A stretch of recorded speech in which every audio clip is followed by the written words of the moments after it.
우리 베드로전서 말씀을 여러 주째 묵상하고 있습니다. 베드로전서에는 구원이라는 단어가 다른 성경보다 자주 등장합니다. 구원이 특별하게 강조되고 있다는 느낌입니다. 1장에서는 우리 각 사람의 거듭남, 다시 태어남, 즉 우리 자신의 구원에 대해서 말씀해 주셨고 2장부터는 다른 사람의 구원을 위해서 이미 구원받은 그리스도인으로서 저와 여러분이 어떤 삶을 살아내야 하는지 그 착한 행실, 거룩한 삶을 구체적으로 가르쳐주고 있습니다. 먼저 구원받은 그리스도인들에게 요청되는 거룩한 삶, 착한 행실의 삶, 참 구체적인 모습이 무엇입니까? 지금까지 크게 세 가지를 말씀해 주셨습니다. 첫 번째로 말씀해 주신 육체적 정욕을 피하는 삶, 세 번째로 말씀해 주신 상식적이고 보편적인 미덕을 따르는 삶을 사는 것은 어떤 종교에서나 강조하고 있는 그냥 종교적인 거룩의 모습이라고 할 수 있습니다. 그런데 우리 그리스도인들에게는 아주 특별한 무엇인가가 더해지는 것 같습니다. 바로 자유인으로서 순종하고 복종하는 삶입니다. 좀 억울해도 좀 손해보는 것 같아도 스스로 선택해서 마음으로까지 순종해 주는 삶, 자유인으로서 종의 삶을 선택하는 것, 그래서 십자가를 지는 섬김의 삶이라고 말할 수 있겠습니다. 이것이 그리스도인의 삶에서 얼마나 중요한 것인지 국가에서, 일터에서, 가정에서 구체적으로 어떻게 순종해야 할지를 반복해서 말씀해 주십니다. 우리 지난주에 묵상한 베드로전서 3장 전반부에는 아내들에게 아직 예수 믿지 않는 남편의 구원을 위해서 자유인으로서 남편에게 순종해 줄 것을 말씀해 주셨습니다. 우리 다 같이 베드로전서 3장 1절 말씀을 한 번 더 함께 읽어보도록 하겠습니다. 시작. 아내가 된 여러분, 이와 같이 여러분들은 자기 남편에게 순복하십시오. 그리하면 비록 말씀에 복종하지 않는 남편일지라도 말을 하지 않고도 아내 여러분의 행실로 말미암아 구원을 얻게 될 것입니다. 사실 이번에 베드로전서 3장 1절을 읽으면서 저는 자기 남편이라는 이 표현이 제 눈에 확 들어왔습니다. 성경은 특별히 자기 남편에게 복종하라고 순종하라고 말씀하고 있는데 먼저 예수님 믿는 여성들 가운데 자기 남편한테는 함부로 대하고 남의 남편에게 이렇게 순복하는 여성들을 자주 보게 되는 것 같습니다. 여러분, 목사님은 남의 남편 아닙니까? 자기 남편이에요. 남의 남편이잖아요. 하나님께 순종하셔서 자기 남편에게 순복하시기 바랍니다. 물론 남편이 마음에 들지 않고 남편에게 순종하는 것이 부당하다고 느껴질 때가 적지 않을 수 있습니다. 말씀에 복종하지 않는 남편인데 오죽하겠습니까? 그렇더라도 자기 남편에게 최소한 목사님께 하는 것보다는 더 존중하고 더 순종하기를 힘쓰시기 바랍니다. 여러분, 그것이 하나님께 순종하는 것이고 그러면 가정이 더 행복해지고 가정마다 구원의 역사가 일어나는 통로가 열리게 될 것입니다. 베드로전서는 예수님의 십자가야말로 바로 그런 순종의 삶의 모델이요, 저와 여러분을 향한 초대요. 저와 여러분은 바로 그런 십자가의 길을 걷도록 부르심을 받았다고 선언하고 있습니다. 세상은 조금이라도 억울한 일을 당하면, 조금이라도 부당하다고 생각되면 너 참지 마, 가만히 있으면 안 돼, 싸워야 돼, 정당한 권리를 찾아야지, 참는 것은 바보 같은 짓이야. 호구는 진상을 만드는 거야. 그렇죠? 호구가 진상을 만드는 거죠. 그렇게 말합니다. 여러분, 이게 맞는 말입니까? 틀린 말입니까? 이건 맞는 말이에요. 하나님께서 살아계시지 않다면 100% 맞는 말입니다. 그러나 저와 여러분에게는 살아계신 하나님께서 함께 하십니다.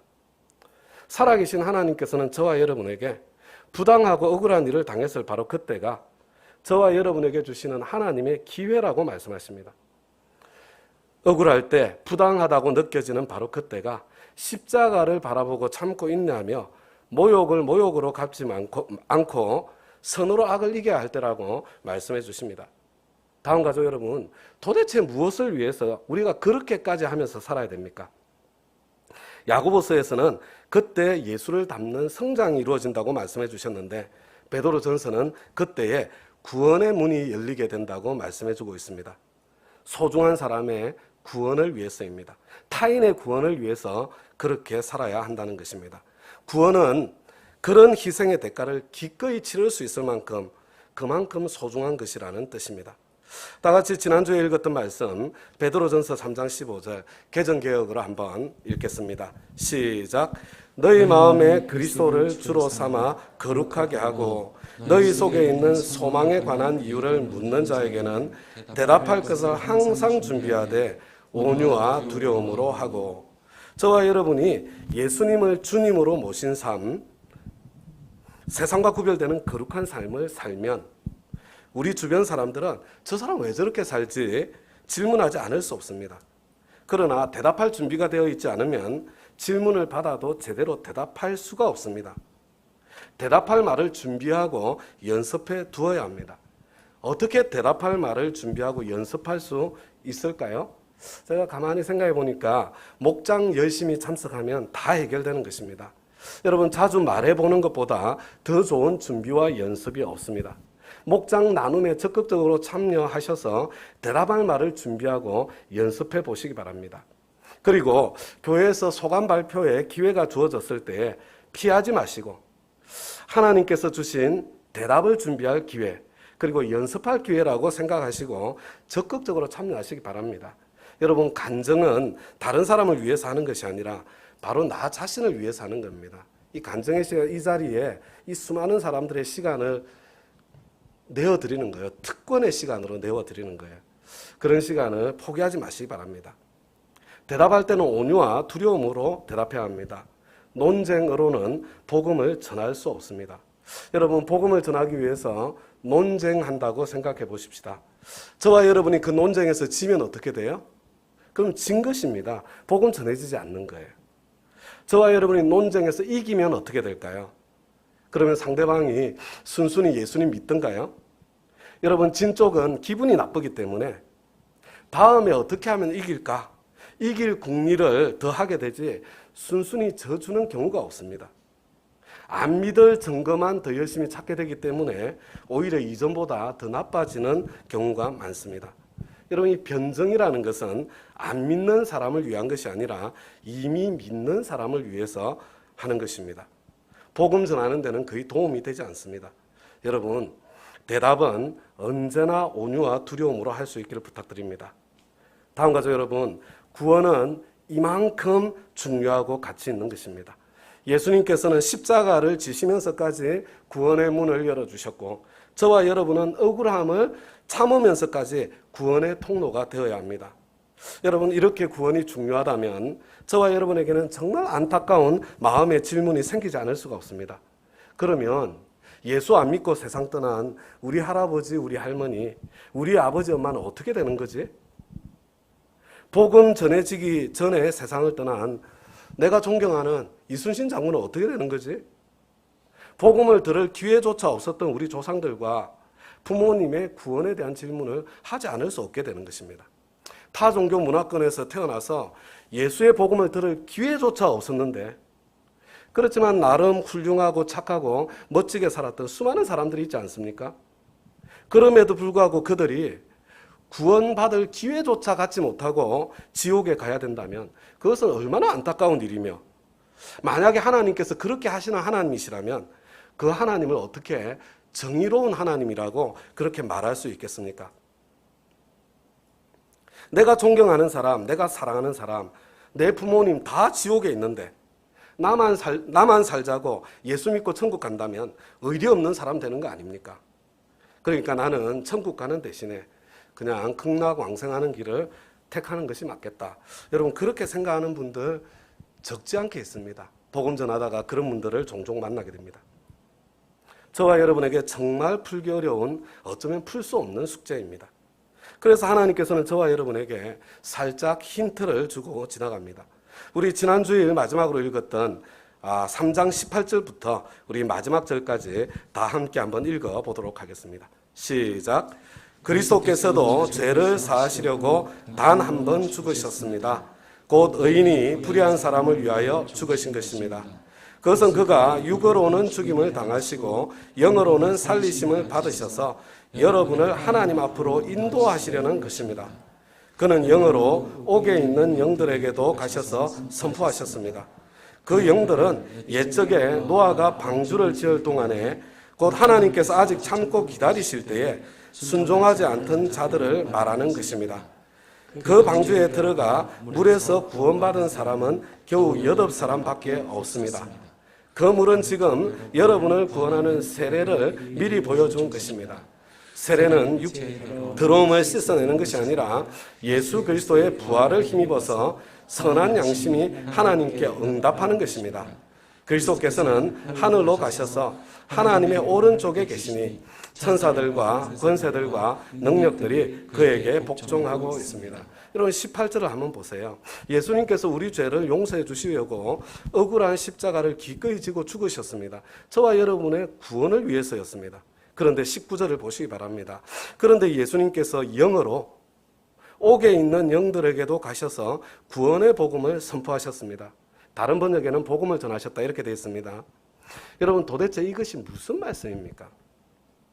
예수님께서는 육을 떠난 영으로 옥에 있는 영들을 찾아가셨습니다. 여러분 여기서 옥에 있는 영들은 어떤 사람을 의미하는 것일까요? 여러분 개정개혁은 세번역과 똑같이 옥에 있는 영들 이렇게 번역을 했고요. 공동번역은 갇혀있는 영들이라고 번역하였습니다. 여러분 20절을 보시기 바랍니다. 그런데 그 영들은 옛적에 노아가 방주를 지을 동안에 곧 하나님께서 아직 참고 기다리실 때에 순종하지 않고 그래서 구원받지 못하고 심판받아서 이미 죽은 사람들을 의미하는 것입니다. 그렇다면 여러분 이게 참 이상하지 않아요? 그렇다면 언제 예수님께서 영으로 이 갇혀있는 이 영들에게 복음을 전한 것일까요? 여러분 이게 언제 일어났느냐가 정말로 중요한 것입니다. 만약에 예수님께서 십자가 사건 이후에 영어로 복음을 전하셨다면 지금 무슨 이야기가 돼요? 죽고 난 뒤에도 복음을 들을 수 있는 기회가 있다는 뜻이 되는 것입니다. 그리고 복음을 듣지 못하고 죽은 영혼들이 머무는 또 다른 어떤 세계가 존재할 수 있음을 그것을 의미하고 있는 것입니다. 그래서 가톨릭에서는 연옥이라는 개념이 있는 거죠. 만약에 시간과 공간을 초월하는 영이신 예수님께서 홍수 심판이 있기 전에 복음을 전하신 것이라면 그렇게 할 수도 있잖아요. 영이신 예수님께서 홍수 심판 이전에 그 사람들에게 복음을 전한 것이라면 그럼에도 불구하고 그들이 그때 영이신 예수님께서 전해주신 그 복음에 순종하지 않고 심판을 받아서 그래서 옥에 갇힌 것이라고 해석을 한다면 지금 그들이 갇혀있는 옥은 그들이 전에 들은 복음에 순종하지 않아서 갇힌 지옥이요.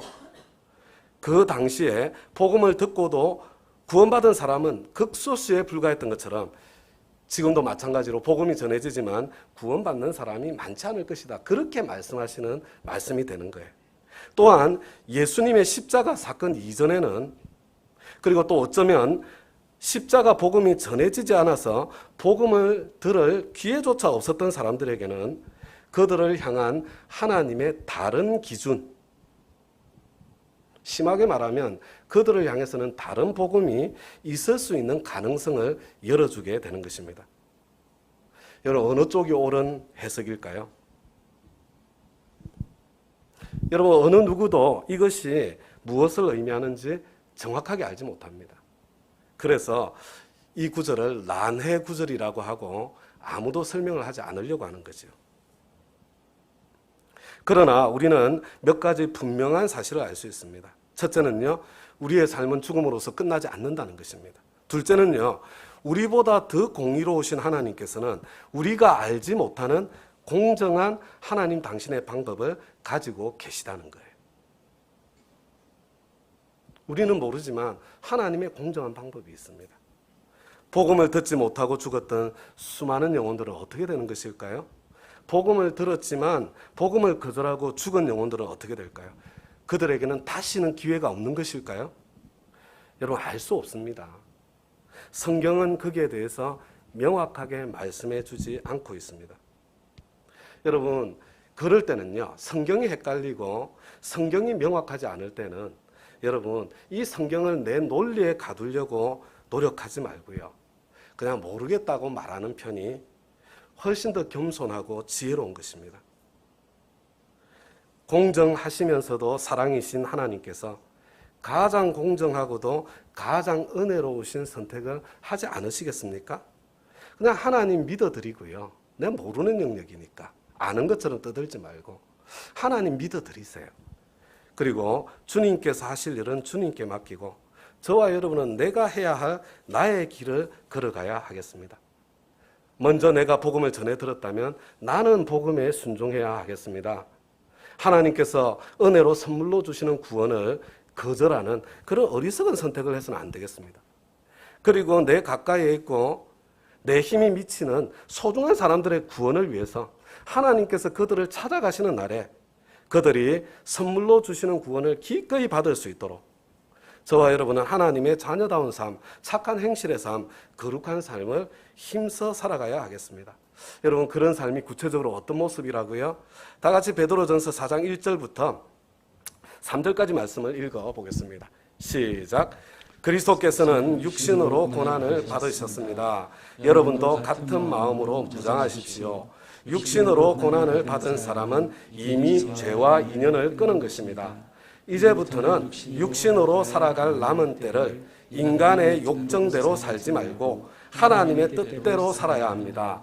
여러분은 지난날에 이방 사람들이 하고 싶어하는 일을 하였으니 곧 방탕과 정욕과 술취함과 환락과 연회와 가정스러운 우상숭배에 빠져 살아왔습니다. 그것은 지나간 때로 충분합니다. 타인의 구원을 위해서 저와 여러분이 살아내야 할 하나님의 자녀다운 삶, 착한 행실의 삶, 거룩한 삶의 첫 번째 모습이 뭡니까? 여러분 2절 말씀을 보시기 바랍니다. 영혼을 거스려 싸우는 육체적 정욕을 피하는 삶입니다. 지금까지 이것을 몇 번 언급을 하셨어요. 앞에서 말씀하셨습니다. 그러나 구체적인 설명을 안 해주셨어요. 그런데 4장에 와서 이제 구체적인 설명을 해주시는 겁니다. 인간의 욕정대로 살지 않고 하나님의 뜻대로 살아야 하는 구체적인 모습이 어떤 모습이겠습니까?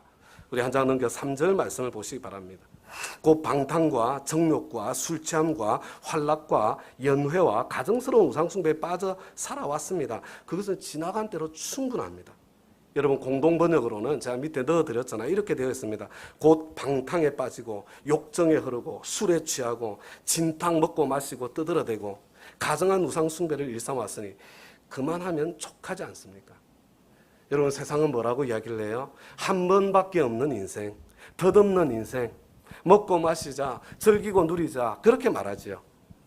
그래서 세상과 똑같이 흥청망청 먹고 마시고 즐기고 술 취하고 성적인 욕망 끝없이 채우면서 살고 있는 그런 분들 혹시 이 자리에 계시지 않습니까? 없다고 말할 수 없죠. 그게 뭐가 잘못된 거야? 그렇게 또 다른 방법으로 이렇게 저렇게 그런 삶을 정당화시켜보지만 낄낄거리며 즐거운 척 행복한 척 호탕하게 웃어보며 즐겨보지만 마음속에는 텅 빈 공허감과 깊은 죄책감이 밀려오기를 반복하지 않습니까? 혹시 여러분들 가운데 목사님이 그걸 어떻게 알지? 뭐 이렇게 생각하시는 분들이 있을 수 있는데요. 그런 생각을 하시는 여러분은 어떻게 알고 계세요? 그런 거 지나간 때가 족하지 않습니까? 예수 믿고 난 뒤에는 멈춰야 하는 것 아닙니까? 그것은 그리스도인의 생활 방식이 아닙니다. 언제까지 예수 믿는 사람이 술 먹어도 돼요? 안 돼요? 그런 이야기하고 사실 거예요. 3절에서 말씀하고 있는 육체적인 정욕의 삶은 제가 보니까 대부분 술과 어느 정도 관련되어 있습니다. 술 때문에 얼마나 많은 가정이 깨어지고 있습니까? 술 때문에 얼마나 많은 폭력이 일어나고 있습니까? 술 때문에 얼마나 많은 강력범죄가 지금도 자행되고 있습니까? 유흥업소에서 깨끗한 돈이 흐르던가요? 더러운 돈이 흐르던가요? 술에는 너무나 큰 이권이 개입되어 있습니다. 그래서 정부마저도 어마어마한 세금을 술을 통해서 거두어 드리고 있지요. 그러니까 미디어와 드라마가 술 마시기를 권하고 술 마시는 문화를 아름다운 문화인 것처럼 미화하고 있지만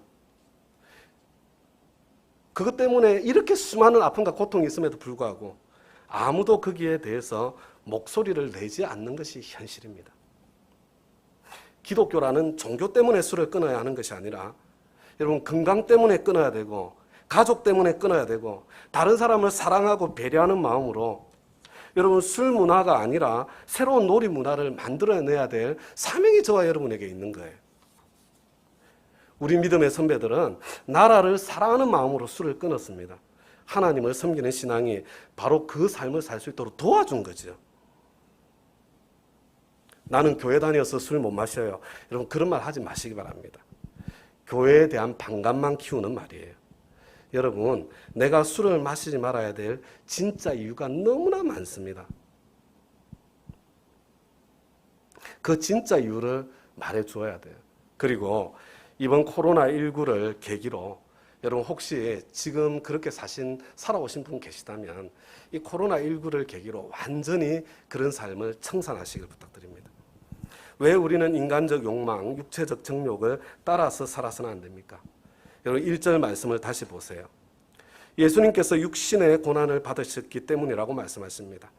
인간의 욕정, 육체적 욕망을 피하는 것은 육신적으로 괴로운 일입니다. 그러나 그것은 예수님의 육체의 고난을 기억하고 동참하는 의미를 담고 있습니다. 우리는 몸을 쳐서 복종시키는 고난을 통해서 예수님의 십자가를 마음에 더 깊이 담을 수 있습니다. 여러분, 내 육신의 욕망을 마음껏 하고 싶은 대로 다 채우면서 예수님 생각나는 사람 세상에 절대로 없습니다.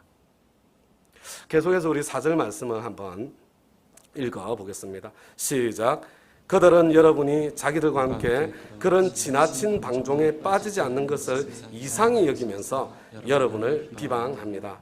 그리스도인들이 육체적 정욕을 피하며 바른 길을 살기를 선택하면 세상으로부터 칭찬을 받아야 될 것 같은데 오히려 비방을 당합니다. 왜 그래요? 자신들의 죄가 죄로 더 선명하게 드러나기 때문입니다. 그리고 자신들의 이권이 심각하게 침해를 당하기 때문입니다. 사도 바울이 빌립보에서 귀신 들려 점치던 여종을 귀신을 쫓아 구해주었는데 착하고 선한 일을 했는데 오히려 비방을 당하고 매질을 당하지 않았습니까? 그러나 여러분 겉으로 비방하고 욕해도 속으로는 이상히 여기며 질문하게 되어 있습니다. 그들에게 그 질문이 생기는 순간 구원의 문이 열리게 되는 것입니다. 이것이 우리가 육체적 정욕을 멀리해야 할 두 번째 이유입니다. 계속해서 이어지는 말씀 5절과 6절을 함께 읽겠습니다. 시작. 그들은 산 사람과 죽은 사람을 심판하실 분에게 사실을 죄다 아뢰어야 합니다. 죽은 사람들에게도 복음이 전해진 것은 그들이 육신으로는 모든 사람이 심판받는 대로 심판을 받으나 영으로는 하나님을 따라 살게 하려는 것입니다. 하나님의 자녀로서 저와 여러분이 육체적 정욕을 피하는 삶을 살아야 되는 이유는 첫째, 주님의 육체의 고난에 동참하는 의미가 있어요. 둘째는요, 주위 사람들에게 이상한 마음이 들어 질문을 생기게 해주어서 복음을 전할 기회, 구원의 문을 열어주는 기능을 합니다. 그리고 세 번째는요, 하나님의 심판대 앞에서 나의 행위에 대해서 심판을 받을 것이기 때문입니다. 많은 분들이 복음을 오해를 하는 것 같습니다. 종교활동이나 윤리적 행위를 통해서가 아니라 그냥 믿음으로 값없이 은혜로 선물로 구원을 받는다고 하니 나는 내 마음대로 하고 싶은 대로 죄짓고 살아도 되는 것이다. 이렇게 생각하는 사람들이 적지 않게 있는 것 같습니다. 다음 가족 여러분, 하나님의 용서와 구원은 관계의 회복을 의미하는 것이지 죄의 결과까지 없애주시는 약속이 아닙니다. 여러분, 하나님과 아버지와 자녀의 관계는 회복됩니다. 그러나 죄의 결과는요, 그대로 내가 다 치르게 되는 거예요. 여러분, 다윗이 하나님께 회개하며 나아갔을 때 하나님의 용서를 받았죠. 하나님과 관계가 회복됩니다. 그러나 자신의 죄의 결과는 고스란히 다 스스로 감수해야만 했습니다. 다윗의 자녀들은요, 다윗의 그 죄 때문에 너무나 깊은 상처를 받게 되었습니다. 그리고 아버지 다윗에게서 보고 배운 그대로 형제들 사이에 절대로 해서는 안 될 그런 죄의 선을 아버지가 했던 거잖아요. 똑같은 죄의 선을 넘어가게 돼요. 끔찍한 일이 형제 사이에 일어납니다. 다윗 자신도 아들 압살롬의 반란으로 그리고 자식들 간의 권력 투쟁으로 말로 다 할 수 없는 상처와 아픔을 통과하게 되는 거죠. 여러분, 자기 죄의 결과였어요. 그뿐만 아니라 거기에 더해서 하나님의 심판대 앞에서 자기 인생에 대한 결산을 해야 될 날이 오게 된다는 이야기입니다. 계속해서 우리 이어지는 말씀 7절을 읽겠습니다. 시작. 만물의 마지막이 가까이 왔습니다. 그러므로 정신을 차리고 삼가 조심하여 기도하십시오. 여러분, 마지막 날 하나님의 그 심판날이 가까이 왔습니다. 베드로 전서가 쓰여진 지 2000년이 지났는데, 아니 2000년이 지나도록 아직 마지막 날이 오지 않았는데 무슨 마지막 날이요? 그렇게 말씀하고 싶은 분들이 계실 수 있습니다. 그러나 다운 가족 여러분, 다른 말로 해볼게요. 저와 여러분 죽음 앞에 설 날이 가까웠습니다. 저와 여러분에게 지난 40년, 지난 50년, 지난 60년 눈 깜짝할 새에 지나가지 않았습니까? 앞으로 남은 40년, 50년, 60년 얼마나 길 것 같으세요? 아마도 내가 살았던 그 삶보다 훨씬 더 짧을 것입니다. 훨씬 더 빨리 지나갈 거예요. 다음 가족 여러분, 죽고 난 뒤에 1000년은 얼마나 길 것 같습니까? 여러분, 자는 동안 1시간, 2시간, 3시간의 차이가 있던가요? 여러분, 죽고 난 뒤에 100년과 1000년과 만년이 차이가 있겠습니까? 만물의 마지막이 가까웠습니다. 저와 여러분에게는 50년 뒤나 1000년 뒤나 똑같은 거리에 있는 거예요. 그래서 뭐 해야 됩니까? 정신 차려야 됩니다. 육체적 정욕대로 살아서는 안 됩니다. 하나님 앞에 서게 될 그날을 준비하며 살아야 됩니다. 그리고 기도해야 합니다. 저와 여러분 자신으로서는 육체적 정욕을 이길 능력이 없기 때문입니다. 저와 여러분에게는 하나님의 도움이 절실하게 필요하기 때문에 기도해야 됩니다. 그런 의미에서 내일부터 5주간 진행되는 다운가족 릴레이 기도회, 이 기본 하루에 10분이잖아요. 하루에 10분. 하루에 10분 시간 내는 거, 그냥 아까 말씀드렸던 것처럼 매일 하기로 그렇게 결심했으면 좋겠습니다. 유튜브 유년부 쉬운 기도문 준비해 드렸으니까 누구나 할 수 있습니다. 그냥 기도문 읽으면서 하는 기도잖아요. 그런데 여러분, 한번 시간을 내어서 읽으면서 기도를 해보세요. 그러면 내 기도가 전혀 달라지는 것을 배우고 풍성해지는 것을 경험하게 될 거예요. 기도는요, 해야만 배워지고 늘어나는 것입니다. 계속해서 우리 8절부터 11절까지 말씀을 한번 읽어보겠습니다. 시작. 무엇보다도 먼저 서로 뜨겁게 사랑하십시오. 사랑은 허다한 죄를 덮어줍니다. 불평 없이 서로 따뜻하게 대접하십시오. 각 사람은 은사를 받은 대로 하나님의 여러 가지 은혜를 맡은 선한 관리인으로서 서로 봉사하십시오. 말을 하는 사람은 하나님의 말씀을 전파하는 사람답게 하고, 봉사하는 사람은 하나님께서 주시는 힘으로 봉사하는 사람답게 하십시오. 그리하면 하나님이 모든 일에 예수 그리스도로 말미암아 영광을 받으실 것입니다. 영광과 권세가 영원 무궁토록 그에게 있습니다. 아멘. 여러분, 타인의 구원을 위해서 저와 여러분이 살아내야 할 하나님 자녀다운 삶, 착한 행실의 삶, 거룩한 삶의 모습. 첫째, 영혼을 거스려서 하는 육체의 정욕 피해야죠. 둘째, 세상에서 일터에서 가정에서 자유인으로서 종의 삶을 내가 스스로 선택해 주는 거죠. 셋째로요, 일반적인 미덕의 삶을 적극적으로 추구하는 거죠. 그리고 오늘 네 번째로 한 가지를 더해주고 있는 거예요. 8절 말씀을 보세요. 무엇보다도 뜨겁게 사랑해야 합니다. 저는 이것이 거룩한 삶의 완성이라고 생각합니다. 거룩은 예수를 닮아가는 것인데, 예수님은 사랑 그 자체이시고 예수님의 삶 자체가 사랑하는 삶이었기 때문에 그렇습니다. 여러분, 뜨겁게 사랑한다는 것은 첫 번째로요, 다른 사람의 죄를 덮어주는 겁니다. 우리 주님께서는 가늠하다 현장에서 잡힌 여인도 덮어주셨습니다. 뜨겁게 사랑하셨기 때문입니다. 탕자의 아버지는 그 배은망덕한 아들도 덮어주셨습니다. 옷을 입히고 신발을 신기고 가락지를 끼워주셨습니다. 아들의 신분을 회복시켜준 거예요. 뜨겁게 사랑한 것입니다. 그 뜨거운 사랑으로 저와 여러분을 먼저 사랑해 주셨습니다. 십자가 보혈로 저와 여러분의 죄와 허물을 다 덮어주셨습니다. 그래서 저와 여러분도 같은 삶을 살 수 있는 거예요. 근데 안 해요. 내 잘못은 그렇게 다 덮어주셨는데, 여하튼 남편 잘못은, 아내 잘못은, 여하튼 두고 그죠. 기회가 있을 때마다 다시 끄집어내어서 공격하죠. 9절을 보시기 바랍니다. 우리는 죄투성이의 인간이지만 서로 불평하지 말고 따뜻하게 서로를 대접해 주어야 합니다. 대상을 가리지 말고 그가 누구이든 대접하라는 말씀입니다. 10절 보시기 바랍니다. 내가 소유한 것은 내 것이 아니고 하나님께서 나에게 맡겨주신 것이니 나는 은사의 주인이 아니라 관리인이니 나에게 주신 선물을 관리인답게 서로 봉사하는데 뜨겁게 사랑하는데 사용하십시다. 그 이야기예요. 12절을 보시기 바랍니다. 하나님께서 저와 여러분에게 무엇을 주셨습니까? 말하는 능력을 주셨어요. 하나님께서 주신 것입니다. 혀는 사람을 살리기도 하고 죽이기도 합니다. 하나님께서 나에게 주신 것들을 말로 표현할 수 있습니다. 하나님께서 주신 지혜도 위로도 때로는 책망도 뜨겁게 사랑하는 사랑의 통로로 말할 수 있기를 바랍니다. 봉사는 어떤 힘이든지 힘이 있어야만 봉사할 수 있습니다.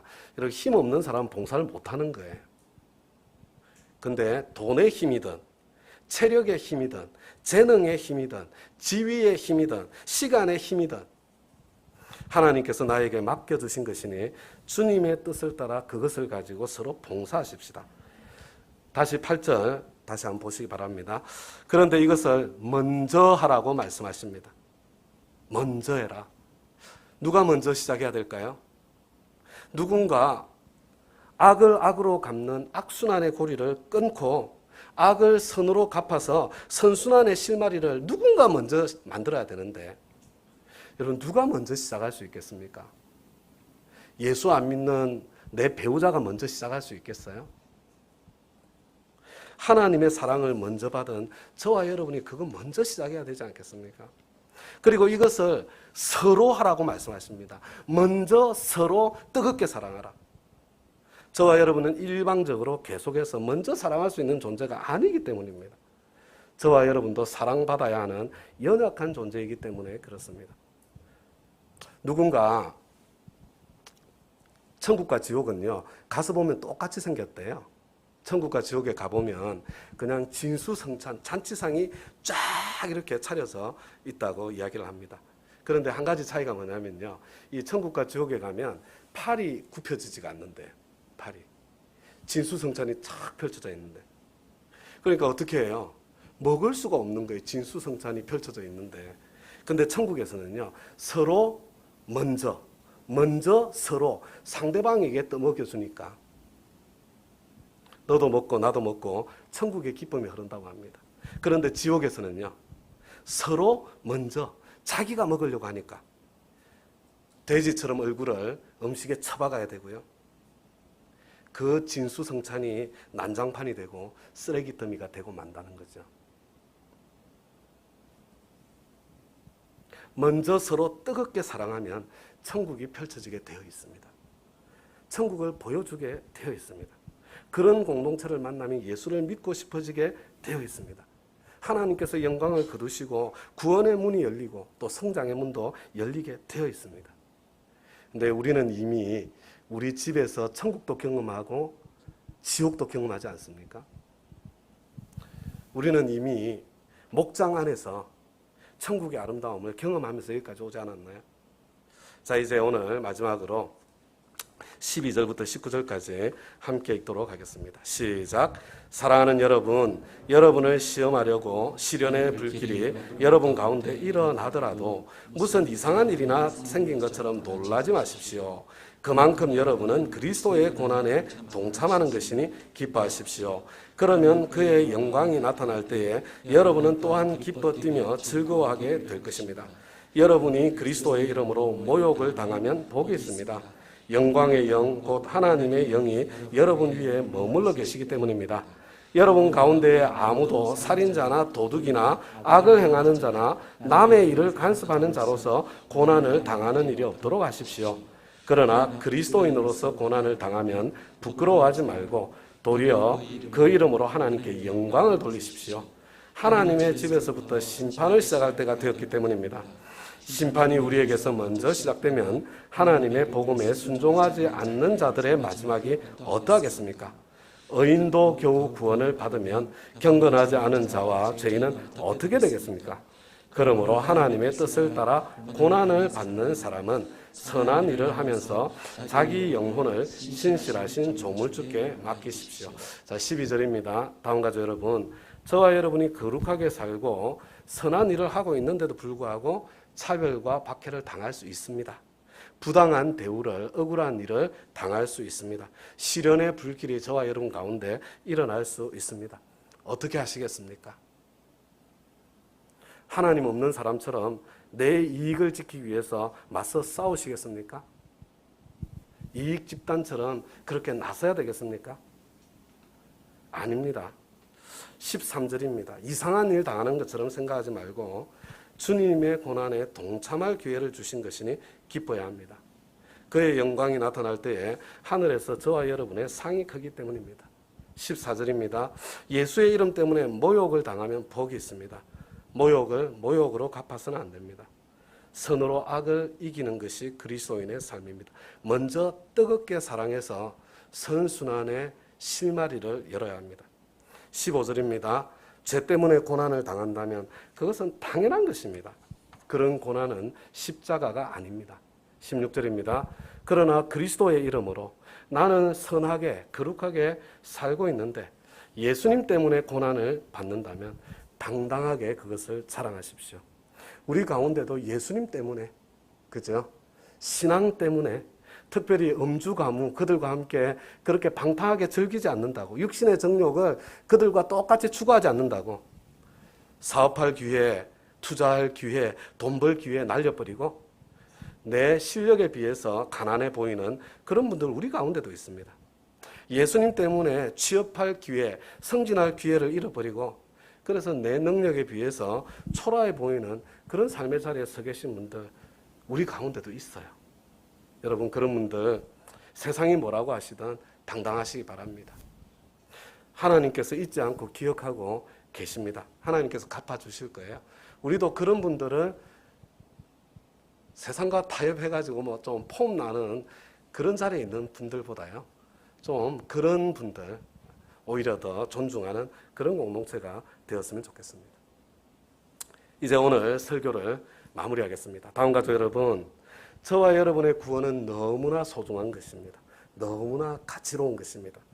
저와 여러분의 생명은 온 천하보다 더 귀합니다. 육신의 생명이 온 천하보다도 더 귀한데 영혼의 생명, 영원한 생명은 얼마나 더 가치가 있겠습니까?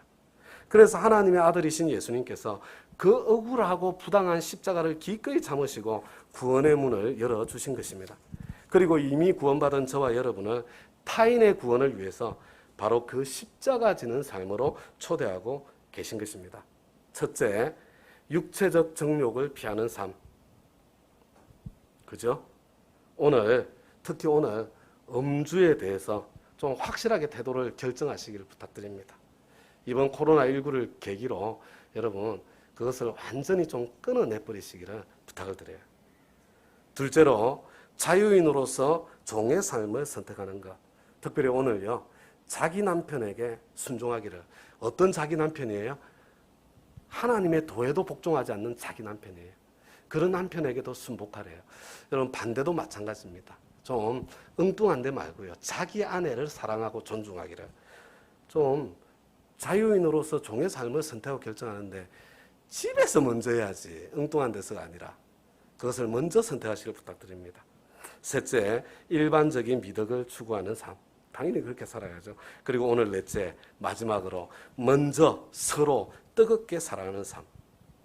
그런데 문제는 뭐냐면요, 우리가 이렇게 거룩하게 살아도 비방을 당하고 불과 같은 시련이 찾아오더라는 것입니다. 그때 하늘에서 받을 상을 바라보고 예수님의 고난에 동참하면 구원의 문이 열어 젖혀지게 될 것입니다. 이렇게 한 영혼의 구원을 위해서 사는 삶, 이게 주님께서 부르시는 부르심에 응답한 삶이고 이것이 참으로 가치 있고 복된 삶입니다. 다음 가족 여러분, 목장이 바로 그 현장이에요. 목자님, 목녀님의 삶이 바로 그 부르심에 응답한 삶의 모습입니다. 코로나19로 인해서 여러 가지 많은 어려움이 있지만 영혼 구원에 초점을 맞추고 우리 목장을 목장답게 한번 세워나갈 수 있기를 바랍니다. 우리 그동안 좀 제가 좀 푹 쉬시라고 별로 이렇게 목장에 대한 이야기를 안 한 거예요. 이제 쉴 만큼 쉬셨잖아요. 그죠? 이제 우리 힘을 내어서 우리 목장을 좀 힘있게 같이 그 소중한 영혼 구원의 사명을 향해서 한 발걸음 더 내디딜 수 있기를 바랍니다. 우리 힘으로 안 되는 거지요. 그래서 내일부터 시작되는 5주간의 다운 가족 릴레이 기도회가 중요합니다. 이거 시작하시면 하나님께서 이 기도회 가운데 저와 여러분이 넉넉히 그 삶을 살 수 있도록 하나님의 도우심을, 하나님의 능력을 저와 여러분에게 선물로 부어 주실 것입니다. 이제 우리 다 함께 자리에서 일어나셨어요. 찬양할 텐데요. 내가 받은 구원이 얼마나 엄청난 것인지 그것을 가슴으로 깨닫고 느끼게 해주세요. 그리고 그 소중한 구원을 주변 사람들에게 선물해 줄 수 있도록 내 목장을 영혼 구원의 현장, 거룩한 삶을 서로 격려하며 실천하는 현장, 그런 현장으로 우리 목장을 세워나가겠습니다. 기도로 만들어가겠습니다. 그런 결심과 마음과 기도를 담아서 주님의 마음을 본받는 자 우리 하나님 앞에 찬양하겠습니다.